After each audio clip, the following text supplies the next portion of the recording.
Hello, everyone. Welcome back to the Weekly Win. My name is Ken. I am joined here with my co-host Tim. Welcome, everyone. And for today's short, we are going to discuss inflation because I don't think that I did it justice the last time we talked about it. I think I Um, just talked about some coconuts like a rambling moron and then just left it alone after that. I'm inclined to agree. So, Ken, round two. What is inflation? All right. No fancy euphemisms. Inflation is very simply, because I read about it, the declination of purchasing power in any given currency over some period of time. Well, that seems like fancy words. Can you break that down a little bit? Absolutely, yeah. Take uh, take for instance some common goods and services that you buy throughout the day, throughout the week. You have your typical groceries. You have milk, eggs, salt, and the like, whatever. And you go for your services, you go see a movie, you get the car washed, so on and so on. Just some normal, average goods and services. You put them all together, the cost of all of them together, you average it out, right? You get an average cost of the goods and services that the most people use. For instance, Okay. you could take any dollar amount you wanted, say $5,000 today, right? Mm-hmm. And you can look at 2040 at how much $5,000 will get you, and you'll see that the basket will be either shrunk or it will have grown depending on inflation. Okay. That makes sense. Well, um, let's talk about some ways that inflation rises. So obviously some of the basics are like you print more money is the one that everyone comes to think of. But there are some other ways that you can raise inflation. You can raise prices, you can raise taxes, you can raise wages. Ken, what are your thoughts on the ways inflation rises? The government prints money like it's going out of style. That doesn't help at all. Prices for businesses rise because wages rise, gas prices rise, so on and so forth. And that cost gets imparted onto the consumer, and that sort of counts towards inflation. Another thing the government loves to do is raise taxes. That is kind of a de facto rise in inflation. That's directly taking away purchasing power from you. Interest rates as well rising. People don't think about that. It is sort of a way of inflation, sort of at a Okay. personal level, though. You're taking away more and more money, the more and more interest that you pay, which is obvious, but that's sort Yeah. of like what inflation is on the micro scale. It's Well, yeah. as if it would be if the U.S. what are they the central bank? What are they called? The national bank? Whatever. Yeah. It'd be if they were to say we're going to raise the interest rates of all loans from 1% to like 3% or whatever. Well, you just lost an extra 2% on top of whatever you were already paying. Yeah. That is sort of a de facto rise in inflation as well, and people don't think about that. Yeah. Another, basically, like the sister of that is cutting savings interest rates. So the amount of money that you get for having money in a savings or checking account, if Yep. that gets cut, that's another way of raising inflation, which has some Mm-hmm. profound effects on the economy. So obviously, your money is worth less because now there's just more of it.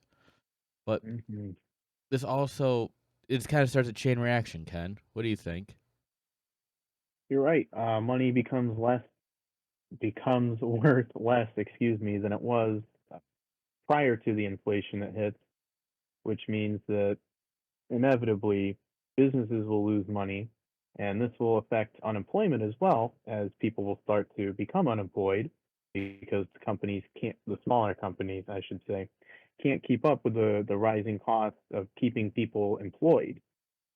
And then that in turn leads to less money circulating around for goods and services, which is an overall depression on your GDP and sort of a rise in inflation in a way because it takes money out while keeping the same amount of goods and services in.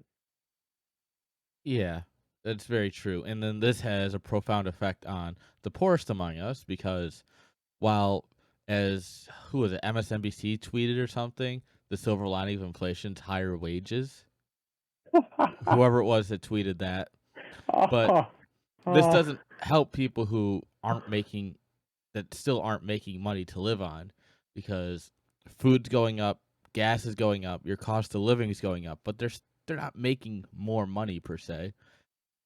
Like, okay, yes, you received a raise of 10 cents an hour, but gas went up by 80 cents to a dollar per gallon.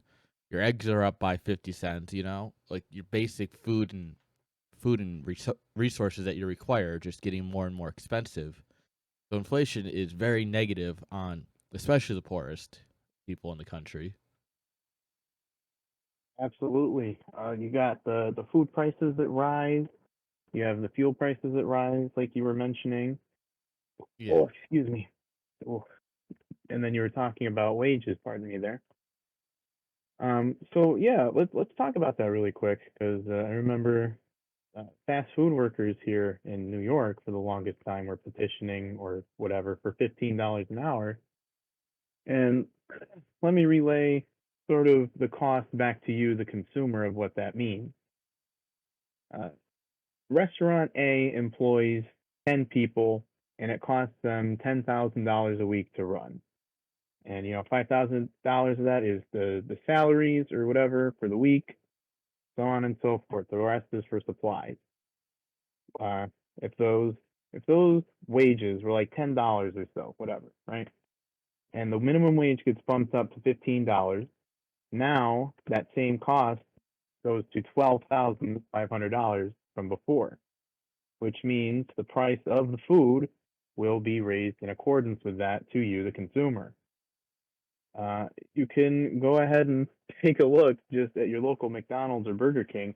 I'm certain that the prices aren't the same as they were 2 years ago or even 10 years ago. So We don't for even what have it's the dollar worth, menu anymore. yeah, now it's the $3 menu. Oh, Some other actually, things real quick, some other things that happen to the poorest among us when inflation rises is saving becomes harder because you have to spend more money on essentials, which decreases the amount of money that you have to save. Overall, education and nutrition suffer in this class because they will inevitably have to pick and choose which needs they actually meet because they're the poorest among us, right? You got to think of it like that. And it leads to the rise of what I call and what maybe some others out there have called the rental class, which is just those of us who are rent slaves. yeah, actually, I kind of want to back this up with some quick numbers. So the Bureau of Labor Statistics, they track a lot of these things, and they call them the Consumer Price Index. And they specifically break it down in a number of categories, but specifically, I want to look at limited service meals and snacks. So this is food that you get outside the house that isn't full service. So Denny's is a full service, right? You sit down, you're waited on, they bring the food to you. Limited services is McDonald's, Chick-fil-A, etc.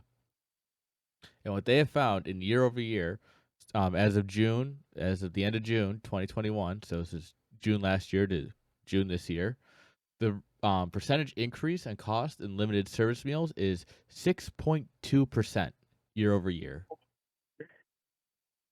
Jeez. So your dollar menu now costs 6 cents or 6 cents more. And then obviously that there's a whole lot more ingestion that goes into that, but I would definitely recommend checking out the Consumer Price Index.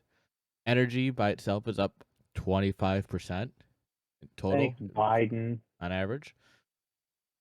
But yeah, so these are some of the real costs of inflation. And just want to quickly note, because people are like, well, how do you solve it? The answer is there is no magic bullet.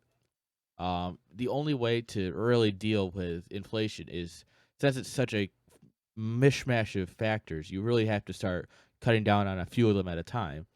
So higher wages affect inflation. So you want to start lowering minimum wage. You want to encourage people to you need less to survive on. Increases in taxes obviously affect inflation, so you want to lower taxes. You obviously want better interest rates for savings and lower interest rates for loans, and you want to stop printing as much money. But beyond that, there's no magic bullet to solve inflation. Hmm. That's pretty interesting. I didn't actually know how to solve inflation, so that was actually pretty cool to learn. Thank you very much. No problem. Well, that's about all the time we have today, so I hope you all have a great week, and we'll see you on our full length episode.